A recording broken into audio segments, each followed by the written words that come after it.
Coy, sorry banget kalau misalnya gue buat video ngopi yang mungkin bakal ngebuat beberapa orang panas gini, tapi percayalah, trust me, kalau misalnya yang gue lakuin ini mungkin bakal bisa jadi evaluasi buat kita semua, apalagi buat kita yang hanya menggunakan satu media sosial aja. By the way, selamat datang di Ngopi, ngobrol perusahaan Indonesia dan juga internasional.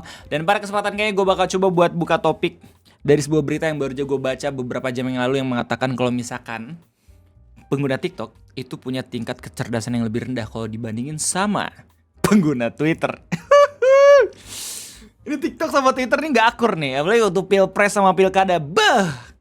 Di satu sisi orang-orang TikTok ngerasa kayak anjir, orang Twitter ini jahat banget, pembuli dan segala macem. Kita nggak ngerti tapi malah dianjing-anjingin, dibilang kandang monyet. Sementara untuk orang-orang Twitter sendiri kayak ngerasa ini kita udah ngasih tahu nih, tapi kok orang-orang TikTok nih pada susah banget dikasih tahu gitu ya, batu banget. Pantesan aja gue orang-orang nyebutnya kandang monyet. Jadi gak ada pertemuan yang harmonis gitu kalau misalnya ngomongin antara TikTok dan Twitter.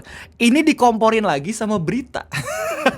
Dan ini bukan pendapat ya, ini udah jadi hasil penelitian karena udah ada korespondennya, udah ada surveinya, dan emang yang meneliti bukan dari surveyor lokal, tapi emang hasil penelitian dari Reuters Institute yang bekerja sama, kalau nggak salah nih yang gue baca di laman aslinya, bekerja sama dengan Oxford University.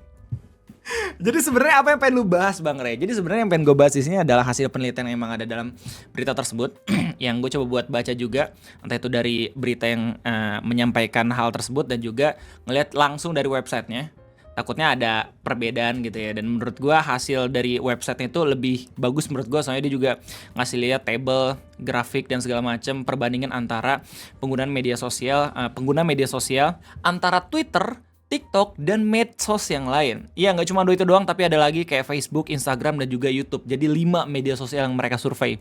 Tapi mungkin berita lokal pengen coba buat mencari judul yang lebih fantastis gitu ya, makanya yang dicatat cuma 2 yang sering berantem. Sebuah strategi yang menarik gitu, men. Sampai akhirnya gue baca juga itu berita. Nah, kenapa mereka bisa mengatakan kalau misalkan tingkat kepintaran itu lebih rendah orang-orang TikTok dibanding sama Twitter? Jadi mereka itu penelitiannya berdasarkan survei yang respondennya udah sampai 93 ribuan yang tersebar di 46 negara gitu. Yang mana dalam hasil survei tersebut kita dapat tahu kalau misalkan 49% pengguna X itu memiliki pendidikan tinggi. Di peringkat kedua ada YouTube dengan nilai 39%, dan di peringkat ketiga ada Instagram dengan nilai 40%. Bingung gak lo? Kenapa Instagram yang 40% peringkat ketiga, sedangkan YouTube yang 39% peringkat kedua? Nanti ada penjelasannya lagi. Terus habis itu peringkat keempat dan juga kelima ada Facebook dan juga TikTok yang presentasinya tuh 37%.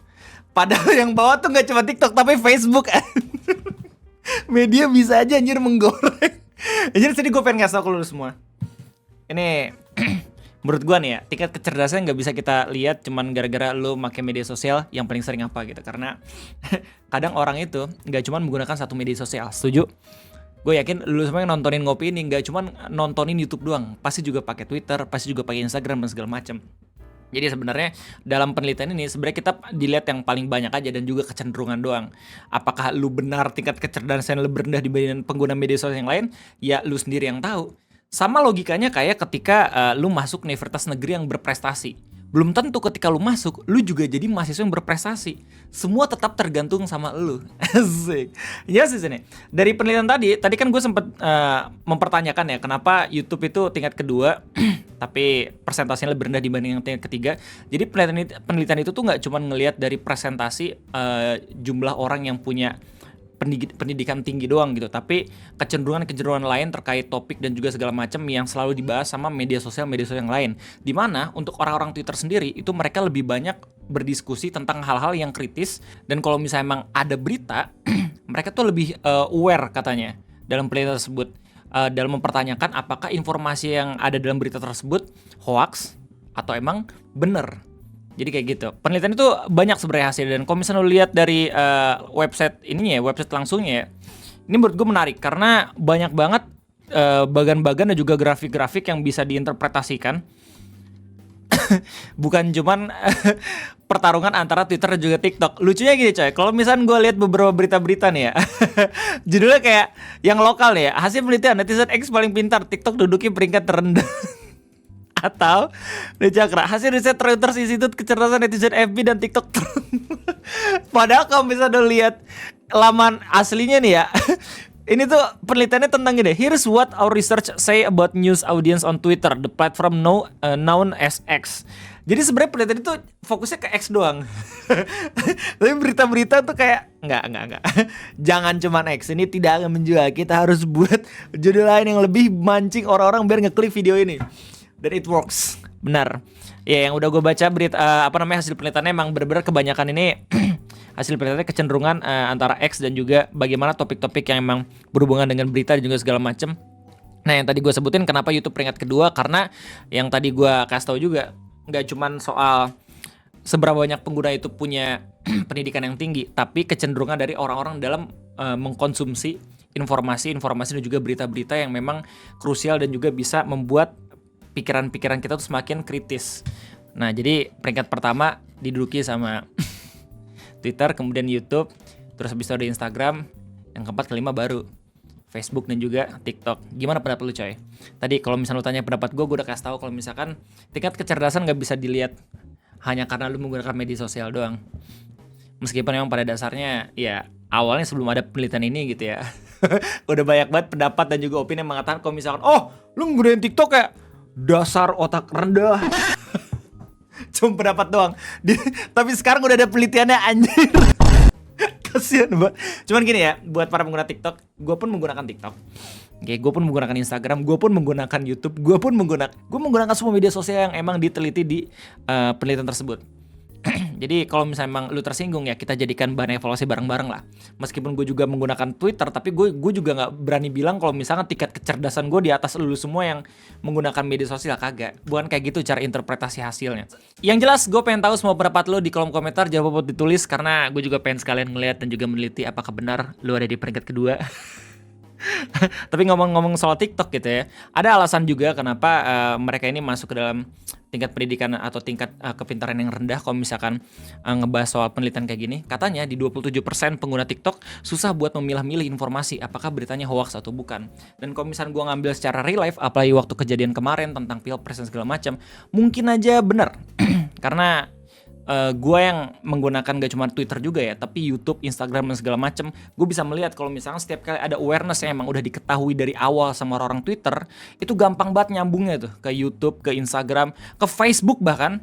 Banyak banget fanspage meme yang udah bener-bener tahu gitu kalau misalnya informasi itu penting dan juga berharga dari manapun sumbernya. Kayak Twitter nih, awalnya kan orang-orang tuh punya citra dan juga punya opini kalau misalkan Facebook juga salah satu orang yang anti banget sama Twitter. Tapi menurut gue kagak juga sih kalau misalnya yang gue lihat dari fenomena kemarin gitu ya. Cuman TikTok beda cerita gitu. kayak waktu peringkatan darurat gitu lah. Orang-orang dari media sosial lain tuh kayak masuk ke kuping kanan, keluar ke kuping kiri gitu. Meskipun kelewat tapi tetap aja ada yang nyantol. Kalau misalkan TikTok nih masuk kuping kanan kayak nggak bisa gitu, mantul bang. Kayak ada kekuatan yang melindungi mereka dari informasi yang berharga. Cuma jelas, gue juga menggunakan TikTok sekali lagi. Jadi nggak semua orang seperti itu. Dan gue rasa itu semua juga bisa dirubah karena ini hasil penelitian di tahun 2023. Kita nggak tahu hasil penelitian di 2024 kayak gimana dan seterusnya. Dan hasil penelitian itu bisa berubah. Itu bukan sesuatu yang absolut yang nggak bisa dirubah sama sekali. Nggak usah khawatir. Nah, tapi kalau misalnya ngomongin soal hasil penelitian menarik juga nih. Soalnya dalam laman tersebut juga diceritain atau dijelasin tentang echo chamber dari Twitter. Banyak banget orang-orang atau ahli-ahli yang menganggap kalau misalkan orang-orang Twitter berisik itu tetap dalam kubangannya aja gitu. Nggak bisa nyentuh ke grassroots. Nggak bisa nyentuh ke orang-orang yang ada di real life gitu. Padahal kalau misalkan di penelitian tersebut dijelaskan kalau misalkan echo chamber ini udah mulai pecah gitu. Karena Elon Musk di satu sisi udah punya 2 fitur gitu kayak untuk Anda dan juga mengikuti. Jadi opini-opini itu nggak cuman berputar dalam opini yang lu setujuin terus, tapi juga kadang ada opini yang tiba-tiba ada dalam timeline lu yang direkomendasikan yang tidak sesuai dengan opini lu juga. Terus belum lagi sebenarnya kecenderungannya tuh orang-orang Twitter itu bisa menginfluence orang-orang lain juga. Kalau misalkan mereka menggunakan media sosial yang lain. Jadi intinya itu aja mungkin topik kopi yang pengen gue kasih tahu dan juga yang pengen gue omongin. Ini seru banget. Lagi-lagi ini seru banget dan gue pengen tahu semua komentar lo. Jadi kalau misalnya lo semua suka sama video ini, coba buat like Dan kalau misalnya kalian semua belum subscribe, jangan lupa buat subscribe. Itu aja mungkin dari gue. Kita ketemu lagi di next ngopi. Semoga lu semua betah dan nyaman dengerin gue yapping kayak gini. Itu aja dari gue. Terima kasih banyak. Sampai jumpa.